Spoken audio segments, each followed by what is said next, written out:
Hello everyone. Welcome to our presentation. Today I will be discussing about electrical safety in the workplace. So before I start, I would like to introduce myself. My name is Prashant Philip Martin, and I would also like you guys to introduce yourself as well. So, hello everyone. My name is Mashur Ahmed Alif. Nice to meet you all. Hi guys, my name is Edward Reggie. Glad to be here. Nice to meet you all. Nice name everyone. Let's head directly to the topic. Let's start.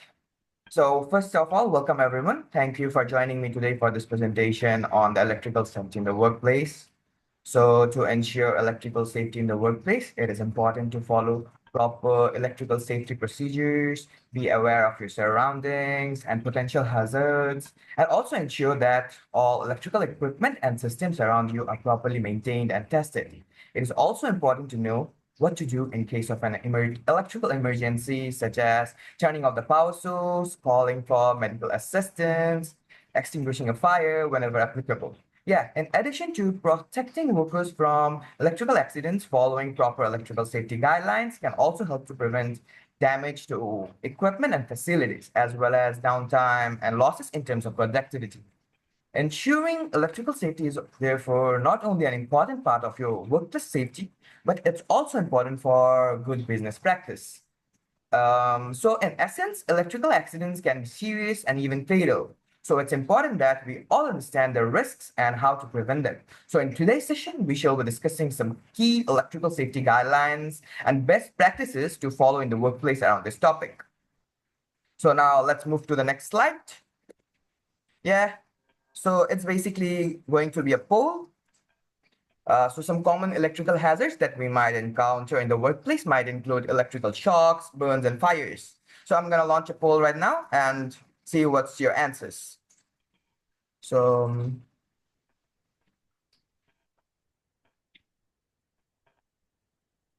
okay.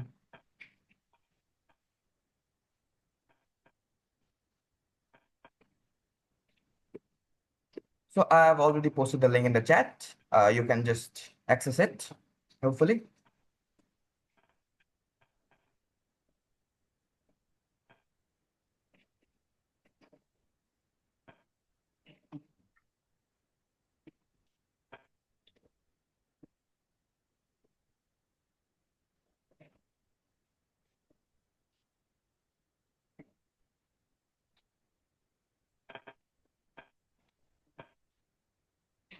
Oh, so nice. We already got one response. Which part? Question, responses. Yeah. So we got one response already, and the learner is thinking that he thinks electrical burns is the most common electrical hazard in the workplace. So I'll be also waiting for other answers. Let me just refresh it.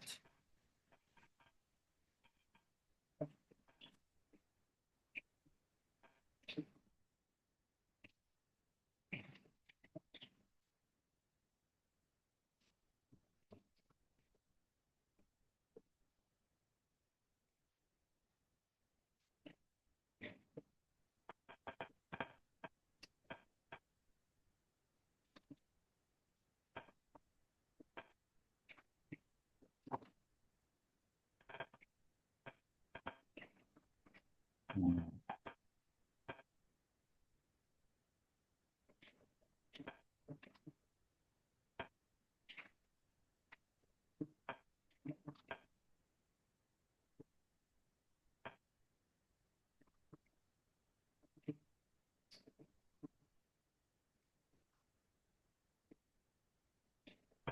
Guys, mine has frozen on my end. Sorry, could you repeat? Um, I've accessed the link, but mine is frozen. I'm trying to It's refresh. okay, but you can just tell me the answer.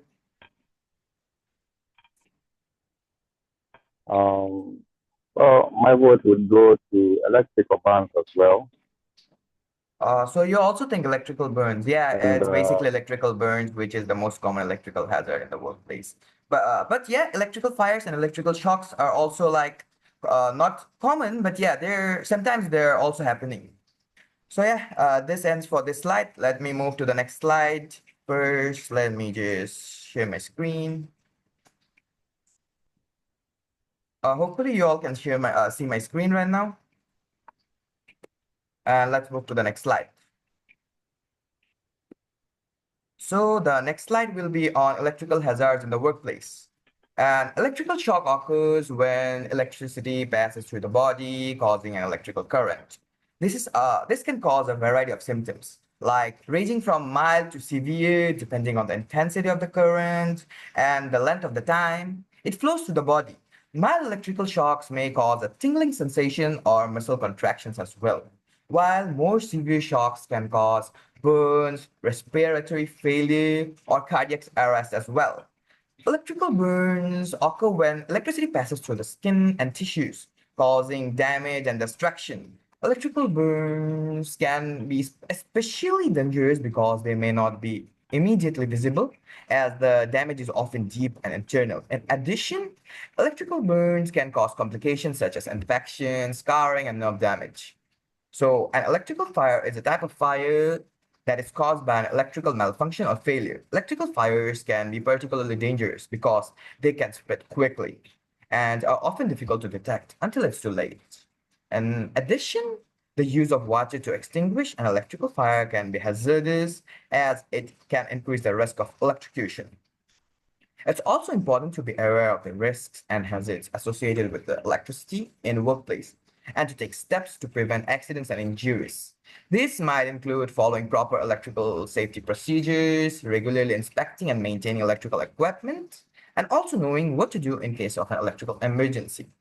So in summary, hazards can be caused by a variety of factors such as faulty wiring, damaged electrical equipment, or improper use of electrical tools and devices. So now let's take a moment to brainstorm some specific ways that electrical hazards can impact the workplace.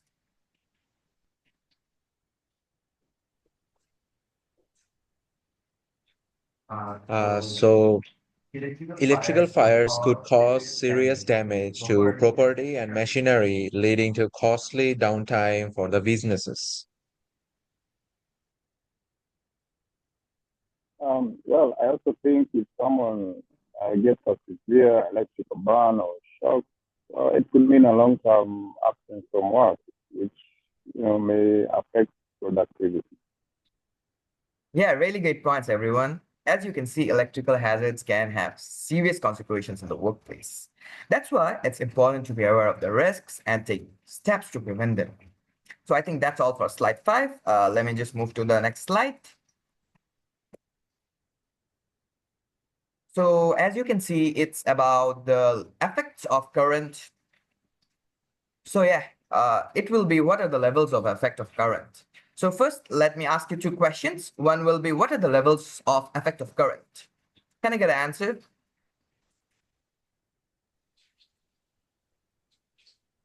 So I think electric shocks can cause muscle contractions or make it hard to let go of a live one.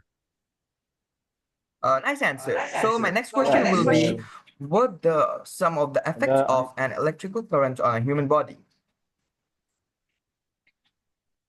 well, I also think severe shocks might stop the heart, cause breathing problems. Well done. You all have a really good grasp of how electricity can affect the human body. Well, the effects of an electrical AC current on human body can vary depending on the intensity of current as well as the length of time it flows through the body.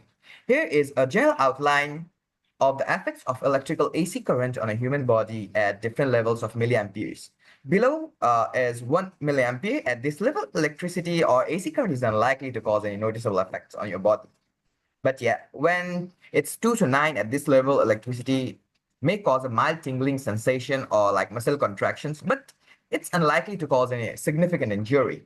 But yeah, at 10 to 24, This level may cause intense muscle contractions and may be capable of causing some respiratory failure or like cardiac arrest in some cases.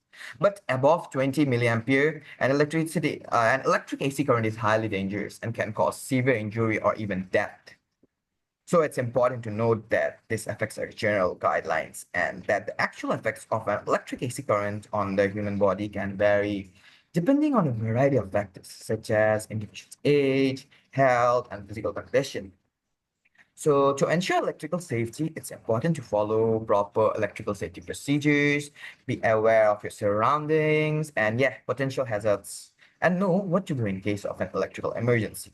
So yeah, that's it for this slide. So now let me move to the next slide. And the slide will be on electrical safety guidelines. So first of all, now that we are identified with some common electrical hazards in the workplace, let us look at some guidelines and best practices to follow to ensure electrical safety. Always follow proper safety procedures when working with electrical equipment or tools. This might include wearing protective gear such as gloves, safety glasses, and following manufacturer's instructions for sure. Be aware of your surroundings, yeah, and look out for potential electrical hazards as well. This might include identifying and addressing any damage or faulty equipment, as well as being mindful of any wet or damp areas that could increase also the risk of electrical accidents. So if you're not sure how to use a particular electrical tool or device, do not be afraid. Just ask for guidance. It will be better to be safe than sorry. Ensure that all electrical equipment and systems are properly maintained and tested. This might not include regularly inspecting and testing electrical systems as well as following a regular maintenance schedule for electrical tools and equipment as well. So you obviously use caution when working with electricity near water or conductive materials. Water and electricity do not mix together, we all know. And coming into contact with both at the same time can be extremely dangerous. So use caution when working with electrical cords and plugs. Do not use cords that are frayed or damaged or otherwise compromised. If you need to use an extension cord, make sure it is properly rated for the intended use and do not overload it by plugging it in to many devices. When unplugging an electrical device, be sure to pull on the plug itself rather than the cord. This will help to prevent damage to the cord, which could increase the risk of an electrical fire as well. So now, if you notice any unusual smells, sounds, or sights coming from an electrical device, unplug it immediately. Don't even think twice and have it checked by a qualified electrician. In case of an electrical emergency, stay calm and try to assess the situation. If you are able to do so safely, turn off the power source first or unplug the electrical device that caused the accident. If someone has been injured, call for medical assistance. If the injury is severe and or if the person is unconscious, do not try to move them unless it's absolutely necessary.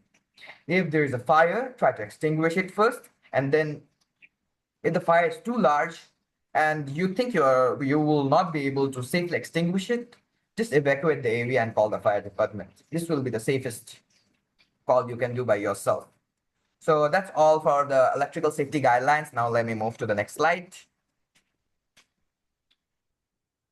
So as you can see, it will be what you can do to in the case of electrical accident.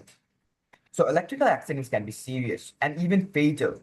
So it's important that we all know how to respond in case of an emergency. We shall be discussing some key points and steps to take in case of an electrical accident. So let me use the shared whiteboard. Please add one step you think that you can do immediately in event of an electrical accident. So yeah, let me open the whiteboard first. Whiteboard.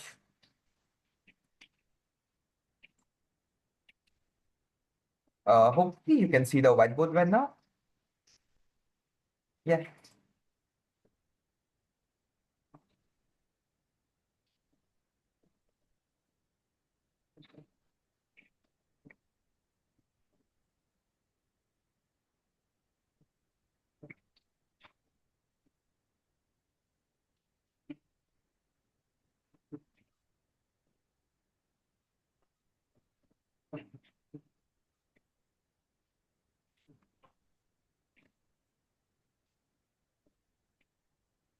So I think I already got my first answer. It's turning off the power source to stop further danger. Nice answer.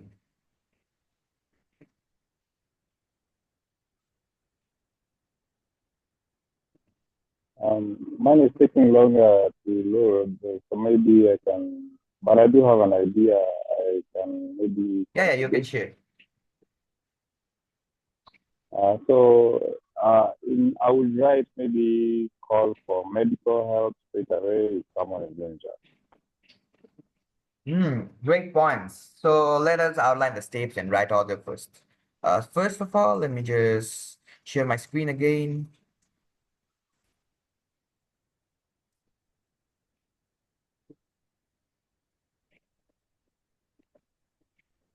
Hmm, where is it? Yeah. So let's begin. So first of all, let me tell you the steps in right order. Stay calm and assess the situation. If you're involved in an electrical accident, the first thing you should do is stay calm and try to assess the situation. Take a moment to gather your thoughts and determine the best course of action. So the next step would be turn off the power source. If you're able to do safely, the next step is to turn off the power source or unplug the electrical device that caused the accident. This will help to prevent further injury or damage. And the next step, the step three, would be call for medical assistance. If someone has been injured in an electrical accident, calls for medical assistance immediately.